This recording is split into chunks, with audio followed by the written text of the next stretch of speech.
Welcome to Investors Hangout, brought to you by Aditya Birla Sun Life Mutual Funds and Value Research. I welcome Dhirendra Kumar, CEO of Value Research. Welcome. Thank you. Dhiren, SIP returns over the last 1 year hasn't been doing too well. In fact, I can go ahead and say that for 3 years also, the return, many funds, yeah, it's not been very good. And that has brought about positive returns. May not be positive. Yeah. And that has brought about some anxiety amongst the investors. Would you like to throw some light on that? Yes, I would say that, it's important to understand what SIP is, systematic investment plan. It is not a guarantee to positive return if you have done it that way. But why it works out mostly?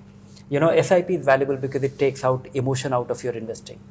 Because most people stop investing in bad times. Right. So when you are on a methodical investment plan, you invest through the bad times, which is very critical. No timing is involved.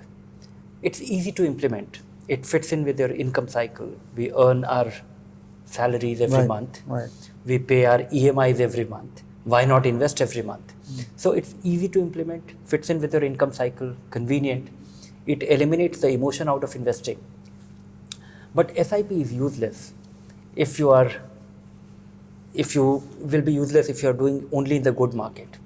SIP will also be useless if you are doing it only in the bad market, in a market like this. SIP is useful only if you do it through the full market cycle. Okay. That is why we keep saying that only put your long-term money. And that cycle could be 3, 4, 5 years.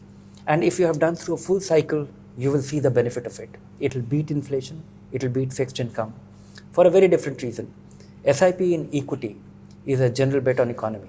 Country does well, economy does well, you make more money. And short-term noise, short-term underperformance, short-term poor performance by companies, short-term poor earnings by companies will reflect on them. But over a longer period of time, because businesses are not run on a quarter-to-quarter basis, they are not run on a day-to-day basis. Somebody will be implementing, some industry will be facing some crisis, some industry will be facing some headwind. But general economy, what is being referred as India tailwind, once that kicks in, and that will be visible only over 4 or 5 period. You don't even add a meaningful skill in less than that time period. You start, you learn, you go through the academic rigors, but then you get into the practical orientation of anything. And that takes 4 or 5 years. So why investing should be unique? So what I'm saying is that it's a very powerful tool. It's a very convenient tool. It is democratizing investments to investors, which otherwise they won't do. Keep your faith. Keep calm. Carry on. Just evaluating it on a day-to-day basis, evaluating it on a 1 year basis of 18 months that it has not worked. SIP is not a magic. It is not a trick. That if you have done it, it's your rightful to actually expect positive return. Yes, if you have done it over a full market cycle, a down phase of the market, rising phase of the market, you will see the payoff. So if you could elaborate or demonstrate that with an example, it will be nice. For example, if I'm investing today, when the market is high and I'm buying something for 100, there will come a time when I'll buy it for 80 also. Yeah, right now you're buying it at 80. In fact, in last 1 year, none of the equity fund has actually made money. Where it reinforces why you should stick to your SIP is that if you are waiting to time the market, you will never invest in a bad market, because in a lean market, the bad market, the negative noise is so strong that it will always scare you. It will keep you out of the market. Real advantage of equity, the real promise of equity is also its biggest, threat, which is most of the equity return is generated. Most of the big moves on the upside happens when you least expect it. Right. Markets are cyclical. Once you have seen a downturn, companies are struggling, market is going down, there will be all kind of external noise, something happening globally, something happening internally, something happening on other dimensions of the geopolitical framework. So that will scare investors out of it, and everybody will be anticipating the next event, but you don't know precisely, and you remain out of it. All the big moves in the market when you least expect it, and they are big moves. Sometimes the market goes up by 10, 15, 20% in a month's time, after struggling not to give you after giving negative return over a prolonged period of time. And if you are out of it, and that is the time when most investors are out of the market, they are scared. More so the small investors, they are actually genetically configured to do the wrong thing. Good market, it's easy to invest, because even if you don't do anything meaningful, even if you are not careful with your selection, you still make money. And bad market, you are completely out of it. You normally put your money in a bank, deposit, and normally try to play it safe. Playing safe and cursing the market, that look at what's going on. At the same time, we have seen that over any full market cycle, market beats fixed income, market beats inflation. So stay calm and carry on once again. And can I safely say that it's a tool to reduce risk? Absolutely, because even if somebody has 20 lakh rupees, one should average it, because the risk of catching a market high it can be devastating. If you have 20 lakh rupees, 30 lakh rupees as your retirement corpus, and you put it in a market, mutual fund itself will not make it safer.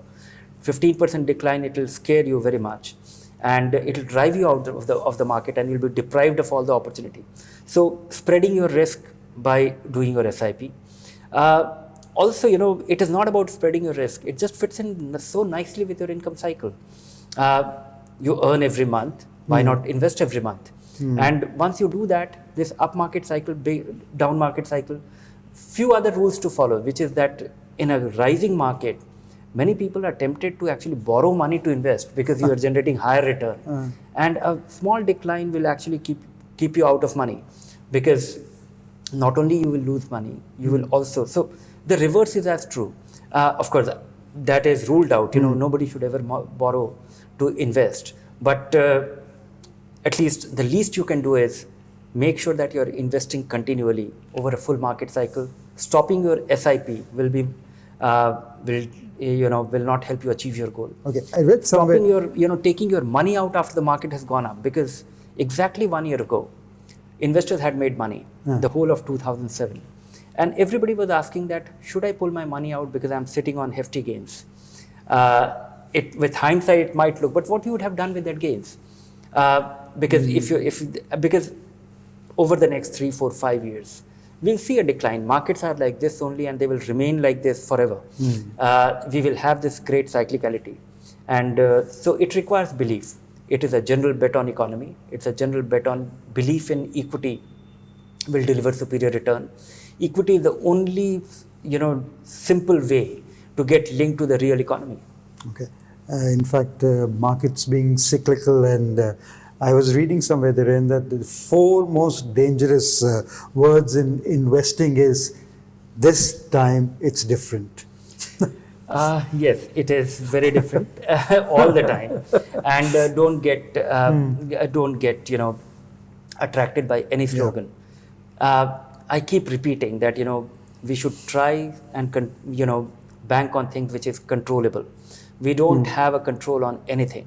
We don't have a control on the economy. We don't have control on the external events. We don't have a control on the interest rates. We don't have a control on the general enthusiasm, consumer confidence, even employment or unemployment or wage hike. So, but we have a control on how do we conduct. Yeah. And if you have a set of principles and a belief system, just reinforce it. You need to really believe it, at least for one full market cycle. Maybe it can also be reduced. Your fear can be reduced by choosing the appropriate vehicle, as we keep repeating in all our, we are almost like a stuck record, that if you're getting started, start with a balanced fund. It will not scare you as much, because somebody who is not used to the market is not used to the big declines. And when you see a big decline in an exotic fund or an all equity fund or a narrowly focused equity fund, that is scary. So being with conservative vehicles to begin with, and then over a period of time, I don't think you need to listen to Hangout. You will, if you have done it, because there is no better evidence than experiencing things yourself. You know, the SIPs, as you said, are not designed to give you full proof protection from the risk involved in equity investing. Then why is it the SIP that's giving you negative? You know, that's the mindset. That's because of that you're getting the negative returns. Would you like to clarify this time? No, you are averaging, and if the market has not gone up, all your investment has not produced positive return, and there is a phase in the market which will be like this, which is followed by a phase in the market where when the tide turns and market goes up, and that is when, and I think investors should be happy. Investors should be happy because in all your accumulation phase, the ideal SIP for me will be, if I'm doing an investment, of course it is unlikely to happen and it is unlikely to be true, but if I'm investing for next 20 years, I would like the market to be down in the dumps for all this period and only do well in the 20th year when I need the money. When I want it back. And if it is able to give all the returns in a back-ended way, I'll be a rich person. So, but it is unlikely to happen. You can never time. You should not time the market. It is not possible to do it. Time. It is hard to guess, but it's very easy for me. Actually, we are missing out on the key advantage of SIP, which is fitting its simplicity, the convenience of doing it, and it's matching with your income cycle. You are able to first and foremost, you are able to accumulate something which you don't have. I'm not talking of a person who has 50 lakh rupees to invest and he's spreading his investment, but I'm talking of a person who has no savings and investment. And if you are able to take some money out every month, put it in a disciplined manner, and then it grows at a faster rate over a period of time. Over a period of time when you are likely to need that money, and that time is 5 years and more. Okay. I'm confident that any market cycle, we will see a reasonable part of a full market cycle in a 5 years time frame. 5 years, okay. And that is the time frame in which it will beat inflation and it will beat fixed income. If these two things happen, you will be well off. So any final piece of advice that you would like to give the investors? Make sure that you are continuing your SIP in a bad market, and you are not only stopping it, you are increasing your investment with the rise in your income. Okay, so the fact of the matter is that you need to experience the full market cycle, which according to Dhiren is at least 5 years. Right? Yes, I'll also like to add one more thing, that SIP has gained popularity in recent years, and most of the investors who are getting scared or who are actually writing mails to us, they somehow had this perception, or I would not say misconceived perception, just because they came across the campaign that mutual fund sahi hai, do your SIP and it'll all be fine. They thought that SIP is some magic. They haven't experienced the market. It is actually the first timers experiencing the market and a not so rosy market, which is scaring them. But I can assure you that have your principles in place, have this belief system, keep calm, invest more if possible, and carry on with your SIP. And definitely don't stop or pull your money out unless there is some emergency which can justify anything. Okay. But except for that, one should not discontinue one's SIP, rather invest more. Okay. There's convenience, there is avoidance of reduction of risk to a large extent, and you average out your cost. We now move on to the Q&A part of our program now, and the first question is from Venkatesh, and he says, what is the difference between an NFO and SIP? Okay. Should I invest in NFO? Oh, it's not a matter of difference. They are not comparable. NFO is new fund offer. So a new fund is launched and it is offered to public. It has no history. It only is a statement that this fund plans to or aspires to or endeavors to do this is new fund offer. And SIP is a way of investing. Right. You can do a SIP in any fund. And NFO is launch of a new fund. You can do SIP in NFO?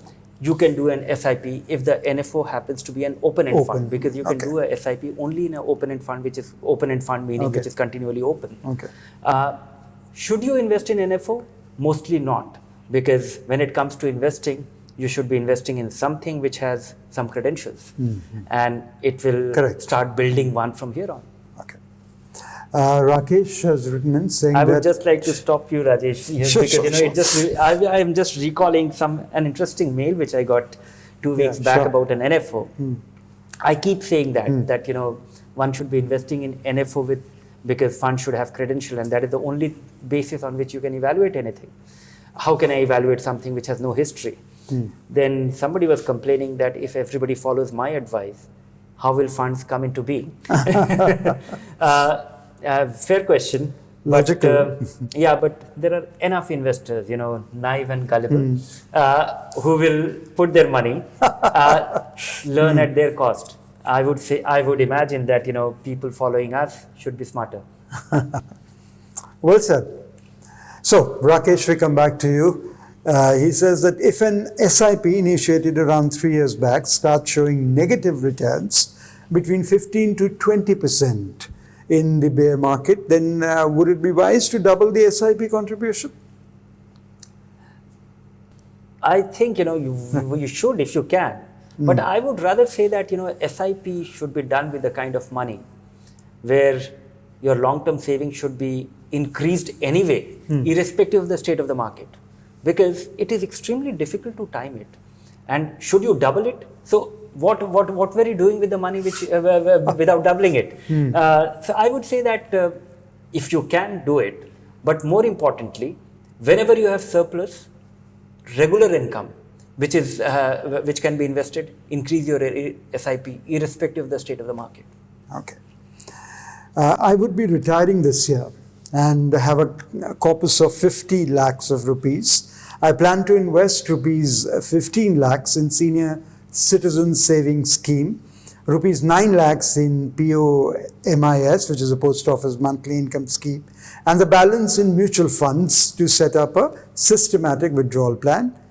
Would it be right to do so? Is my planning right? And this is from Narendra. I don't know, because one needs to understand that what will be your income requirement. But the two initial things that you have chosen, which will take your 24 lakh rupees senior citizen savings scheme and post office monthly income plan, they are absolutely safe. You are actually lending the money to the government of India. And the likelihood of anything going wrong is almost nil. And remaining money, definitely do that. Two things I would like to caution. One is that if you have never invested in the market, be more conservative with these investments. And the remaining 26 lakh rupees which you have to invest in mutual fund, never invest at one go. Don't invest, the month you retire. Put the money in a debt fund and move from there in a period of something like 18 to 24 months, because that is the money which has to be invested for a lifetime. You must stagger your investment. Put that money in a fixed income fund, and from there move it over in a balanced fund or in an equity fund. Through SIP route. Through SIP, or that is called systematic transfer plan. And that way you will reduce the possibility of investing all your money at one go in a high market. Okay. The next question is from Sudhakar, and he asks, what is your view about mid-cap funds for this year? I don't have a view. I don't have a view for a calendar year.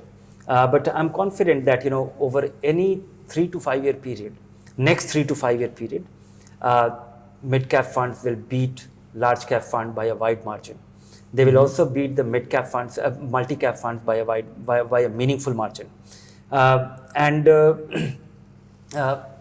2019, it could just languish. That is my view, because many of the mid-caps were at their highs.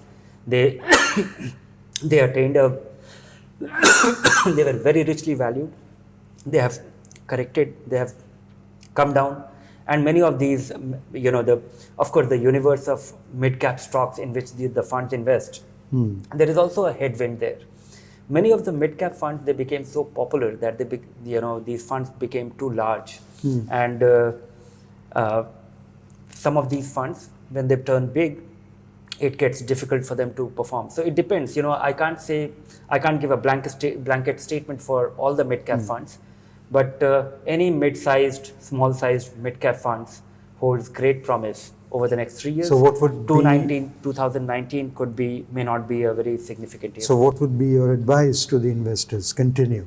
Oh yes, anybody who is looking at aggressive, is fine with a volatile investment and has been investing over the last 1.5 year must carry on because mid caps are the only high return yielding long term equity instruments.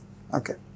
Viresh has written to us, does the advice to hold only 4 to 5 funds in your portfolio holds true even when the monthly surplus to be invested is comparatively large, say 55,000 to 60,000? Yes, absolutely. I can tell you that there are some investors who have even larger sum of money, and they are and even for them 2 or 3 funds could well get them great diversification. And in fact, the problem of investing beyond 5-6 funds is that you get a lot of duplication. Many funds, the underlying will be the same.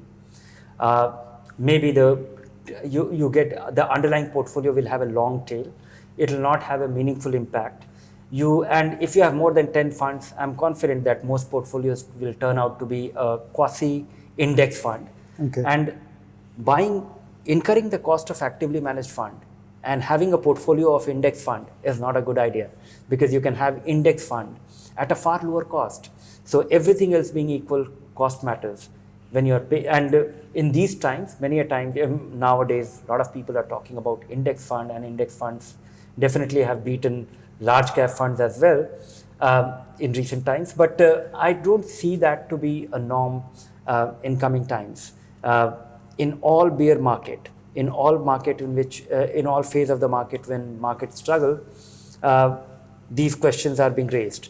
And over the last 20 years, Indian actively managed funds, so don't have more than 3-4 funds. That's good enough, even if you have large sums of money. When you have very large sum of money, assuming that you have 5,000 crore to invest, then you need to put in some extra checks and balances that you are not more than 5% of a fund. Your money is not invested to the extent of 25% of your money should not be in a single fund. So you need to put in some checks and balances of that kind. With your 55,000, 1 lakh, 5 lakh, 10 lakh rupees, I don't think you should worry. The next question is from Suresh, and it says, how important it is to stay invested for a long period of time rather than chasing the best performing funds? It's a good idea. And it is very difficult to be chasing the best performing fund. In fact, you can invest in the erstwhile best performing fund.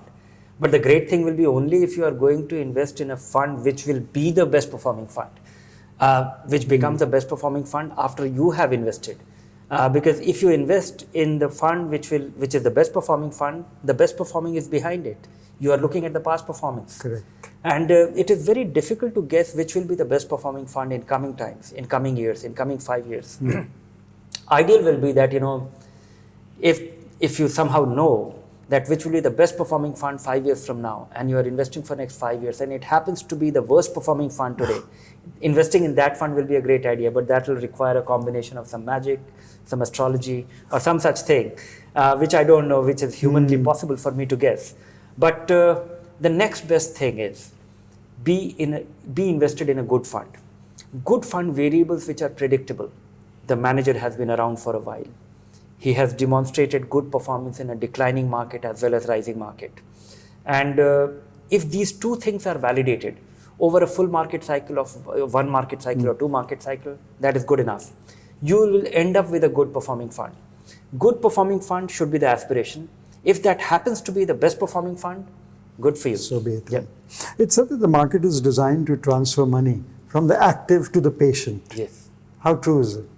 It's like the gospel. That's the truth.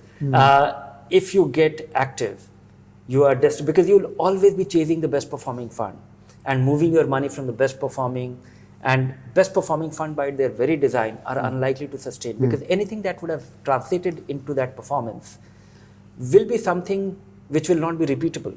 We see it all the time. And but best performing fund over a longer period of time, that is more likely to be repeatable. So I would say that to don't be active. Being very active with your investment will be very patient. injurious to your health, financial Okay. health. Siddharth has written in saying, I fall in the highest tax bracket and want to invest my savings equally in both equity and debt for safety. In addition to PPF, where should I invest the debt portion? It's a good idea to be, investing equally, but I think it will be useful if you are investing equally and also have a periodic rebalancing plan, because you're 50% in debt. In a falling market, 50% debt will actually become 60%. So investing, but first I will answer the question which he's asking, that where he should invest. Don't get aspirational with your fixed income investment. Don't try to generate very high return from fixed income, because fixed income investment, your debt funds, are supposed to provide you stability. And it's a good idea to retain your PPF as the fixed income allocation, because the income from PPF is tax free. So take that PPF as well as fixed income as your 50%. Do periodic rebalancing. Don't get venture sum with your fixed income investment. As all your portfolio is a long-term portfolio, I would say still don't move beyond short-term bond fund. Ultra short-term bond fund and short-term bond fund should be the max. And this will not generate extraordinary return. Don't get venture sum with your fixed income investment. Don't try to invest in opportunistically in the dynamic bond fund or some credit fund or something. Use it as a rebalancing thing. If you rebalance your portfolio equally, 50-50% every 6 months, or keep an eye on it, if it exceeds a certain limit, your 50% becomes 60%, do the rebalancing without bothering about the tax implication. Because if it crosses a threshold limit, which you have predefined, because active rebalancing periodically will be a big contributor to your overall safety of your portfolio, also enhancing the return of your portfolio. Well, that's all we have in today's Investors Hangout. Thank you, Dhiren, for your advice. Remember, if you invest today, your future will thank you for it. Till we meet next time, it's bye from Dhiren and Rajesh.